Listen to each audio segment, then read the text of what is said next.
Hi, I'm Laura, a lover of delicious food, delicious beer, and exploring the world.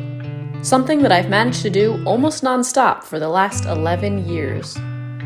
If you're just joining in on the adventure, I recently spent a week enjoying the beautiful city of Madrid and visiting Spain for the very first time. It was such an incredible trip, but there were a few things about the cost of things that I wish I'd known before I arrived. I hope you guys enjoyed watching all of the Madrid videos. If you missed out on any of those, I will link the playlist up here so that you can watch through all the things that I got up to, all of the amazing tapas that I ate, a tour of the Airbnb that I stayed in, and just a little bit more information about using the metro and all that sort of stuff are in previous videos. So be sure that you check those out in case you're planning a trip to Madrid very soon. But this video is all about the cost of traveling to Madrid.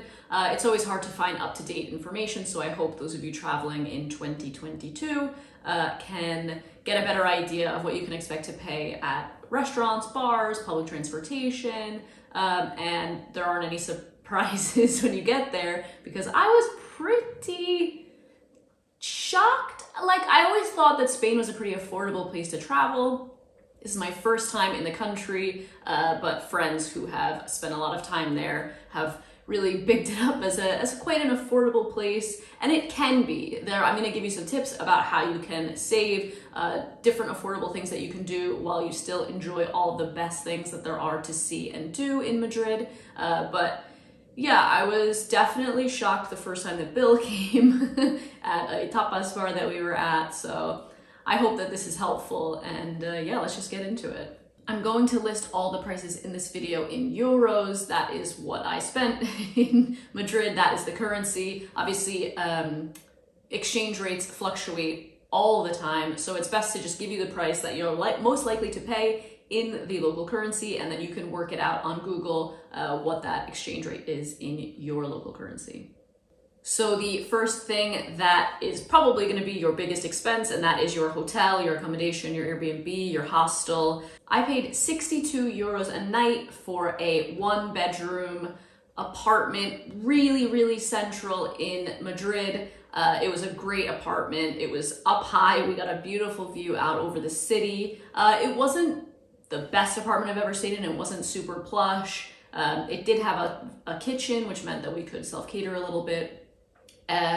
It was clean, but the bed wasn't that comfortable. The kitchen was tiny and not super well equipped if you were gonna, say, spend, a couple of weeks based in Madrid. I wouldn't recommend this place. It's a little bit noisy, but 62 euros a night was pretty cheap compared to other things that I found. Other hotels in the area can range anywhere from 55 euros a night all the way up to into the hundreds. But if you're looking for something around that price range that is nice, I highly recommend checking out Soho Boutique Opera. It looks like such a beautiful hotel. It's based right in the center of the city, right near the Gran Via I kind of wish we'd stayed there instead, but yeah, it looks great. I'll link everything below, including the Airbnb that I stayed in, the hotel that I'm mentioning, and as well as hostels. So if you are backpacking, if you are looking to travel around Madrid on a budget, there are so many hostels. And if you've stayed in hostels before, you'll know that there are varying degrees of cleanliness and helpfulness. And usually if you pay just a few more euros, you'll get something really great. At the end of my trip to Madrid, I left my bags at OK Hostel. They were super friendly. They were so nice. It was very clean. They had sort of a bar upstairs, and then where we stored our bags was downstairs, where there was like a pool table, really nice clean bathrooms. So if I was gonna stay in a hostel, I'd probably look at that first. They have beds that are 18 euros, and I believe that is in a 6-person dorm room. As you get smaller, if you want a 4-person dorm room, that's about 20 euros. So it's not the cheapest hostel in the city, but I think you probably get what you pay for if you start going below 15 euros a night. Good luck. Just like in any city around the world, you can eat for very expensive and you can eat for pretty cheap. The great thing about Spain, the great thing about Madrid is that tapas are a real part of the culture here, and that's at really any time of day, lunchtime, dinner time. Most places do close between sort of 4 and 8, but if you're going at lunchtime or you're going after 8 o'clock and you're gonna have a drink, you're gonna get snacks. Some bars really pile on the snacks. I mean, we had almost what I would consider like full-sized appetizer plates, completely free, part of our drinks order. So you get a beer, a caña, which is the smallest, anywhere from €1.50 to €1.80. A doble is supposed to be double the size of a caña. A caña is 200 milliliters, I believe, but the dobles seemed to vary in size depending on the bar. Sometimes we got nice, almost, 3/4 of a pint sized glasses, and sometimes it looked like the size of a caña. But those tend to range anywhere from €2 up to €4. And even at little bars or expensive bars, you're still getting olives, you're still sometimes getting tostas, which is like a piece of bread with some cheese on it, or a little piece of ham, sometimes anchovies. And at the better places, which I talked about in some of my past videos, we got whole slices of tortilla, we got big pieces of bread with cheese and tons of meat on it. We got big bowls of olives. We got a whole platter of patatas bravas, which is fried potatoes with a nice spicy sort of paprika sauce on top. So you can eat pretty cheaply if you're happy to sort of pick throughout the night.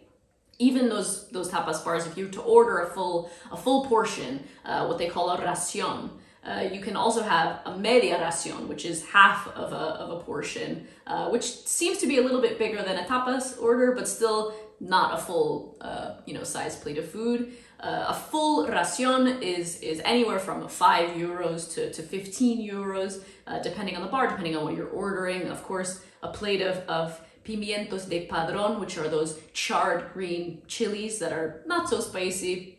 Those are on the cheaper side if you want to have a whole big slice of tortilla or a sandwich or, something more like Iberico ham. So anything like that, of course, you're going to get more and more expensive, but it's great food. It's great for, sharing with people. So if you are traveling with more than one person, it's a fun way to try different dishes and fill up across the night. If you're gonna sit down at a restaurant, pretty much all the restaurants that I went into, plates started anywhere from €15 upwards to 25, €30. Those were pretty expensive. La Bola, where we went for the first day, we shared a plate of langoustines as an appetizer. That was about €18. And then we shared the main dish that most people go to La Bola for, which is the cocido madrileño. It's a stew. You can also share the stew. So that was €20. And if you're two people going for lunch and you don't order a overpriced seafood starter, you can have lunch for €10 each. And that's a really good deal. I think that's what most people around us were doing. So in that sense, you can share your food. It's a really big part of the culture, it seemed, anyway, that you can order these dishes and you can share them amongst the people at the table, and it's a lot more affordable that way. You don't necessarily have to each order a plate of food and then pay upwards of €20 each. So there are ways to enjoy these restaurants and also still not spend an absolute mountain of money. If you are on a budget or you just really like a delicious sandwich, I highly recommend checking out places that do bocadillos. Bocadillos are like basically, crusty bread rolls stuffed with any manner of delicious things. One of the most popular is with calamari, with fried squid in it. You'll find these all over the city. You'll see them on, outside bars with signs that say like bocadillos de calamari, and you'll see them with other things too, maybe chorizo, or sometimes I saw ones that had tortilla inside, so your potato and egg, and those are only about €3, and they're huge. The place that we went to, La Campana, €3.50, and Luke and I shared it. It was so big. If you were having that on your own, you probably wouldn't even, so lots of people did finish it, but there's no way that I would have finished that sandwich. It was enormous. So you can eat cheaply for sure. Those places are all over the city, even in the centro. So keep your eyes out for those. That's a great way to stay full. And they're open quite late. They reopen again at night, and they're open until 9, 10 o'clock because they also serve beer. So yeah, a good place to fill up for cheap, but still eat really well. Madrid activities can be done on the cheap. There are so many museums in the city, and almost all of them offer like a window of maybe 2 or 3 hours almost every day where the museum is completely free. As of January 2022, in order to access these, you need to pre-book. We tried to go to the Prado at nighttime between, I believe it's 6 and 8. It's completely free. But we showed up and they said, no, you need to pre-book online. And when we checked to see when the next available free evening ticket that we could get, it was almost a week away. So be sure before you arrive to Madrid, as you are planning your trips, that if you do want to do these things on the cheap, that you pre-book these free tickets. The Sofia Museum, the Reina Sofia Museum also has this.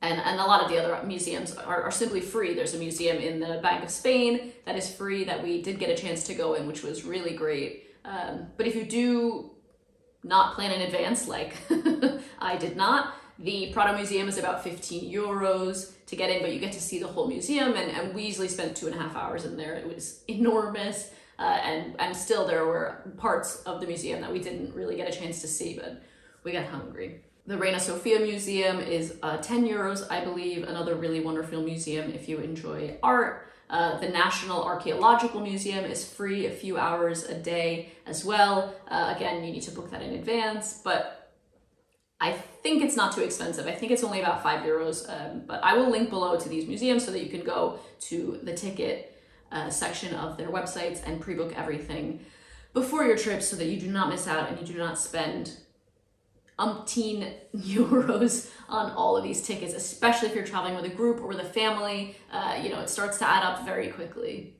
Public transportation in Madrid is awesome. The metro is very easy. I used an app that I believe is just called Metro Madrid, but again, I will link it in the description below. If you are arriving by flight, if you're arriving to the airport in Madrid, I highly recommend getting one Metro card for your group, unless you plan on splitting up. But if you're traveling together the whole time you're in Madrid, you only need one Metro card. Not every machine dispenses Metro cards, as far as I understand, but the ones at the airport do.